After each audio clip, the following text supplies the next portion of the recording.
Buenas noches. Thank you for having me here. So, muchas gracias. Bueno, igual, muchas gracias a la Cátedra Bergman. Thank you to Cátedra Bergman and Goethe-Institut who made this possible. Andreas Dresen is, as Guadalupe already mentioned, a man who is born in a country that does no longer exist. And not only that, but in some way or another, I'm 4 years older than him, and it is a man who has lived through different transitions, not only political, but also in terms of concepts and movie production. And currently he is living through another transition, which is the end of the 35mm production and digital. I would like to focus our talk a little bit around this process of transition. And finally, it's a process of changes towards other conditions. In the first place, I would like to ask you, what do you recall of the DDR? Would you have liked to have maintained some things? Of course, I recall a lot of the times of the GDR because I was born there and I grew up there and I lived there for 26 years of my life, so quite a long time. And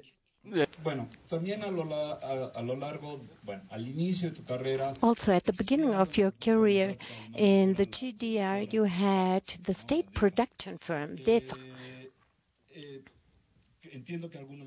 I understand that some of your works were produced by DEFA, by the state production company. And what do you think of state movie production? Is this viable? Does it have a special significance? Or it is a type of production that also seeks, in addition to economic earnings, tries to impact a social area in Germany?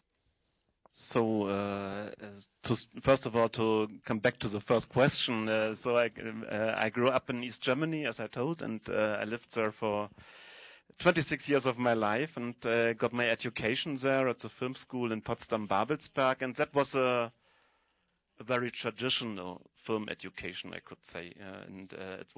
We learned all the handcraft, what is necessary to make a film, to produce. And of course, in these days, we had in East Germany one state-driven film studio, the so-called DEFA studio in Potsdam-Babelsberg. And they produced, I think, 16 to up to 18 films a year for East German cinemas. And of course, these films were totally funded by the socialist state.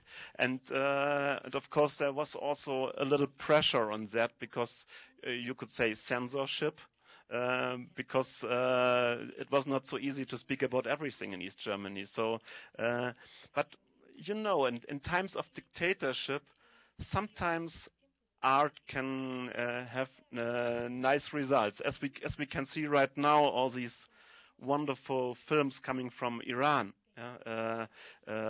Last year we had Nada and Simin, and it was a great masterpiece in my opinion. And there are a lot of other wonderful films coming from Iran. So what I mean is that artists in time of dictatorship always try to find a solution to express themselves in between the lines, you know, and the audience get used to that, to read in between the lines as well. So this is so that doesn't mean that I prefer dictatorship, but it's sometimes nice for the art because sometimes it's more impressive to look for a kind of poetic way to express something, yeah?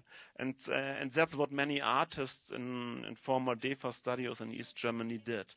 And without the fall of the wall, I would have done the same. But fortunately, when I finished the film school in Babelsberg, it was at the same time when the wall fell down, and so I stepped into this totally different situation in the new way of organizing the film industry in a Western way. So different fundings possibilities, not this single studio structure.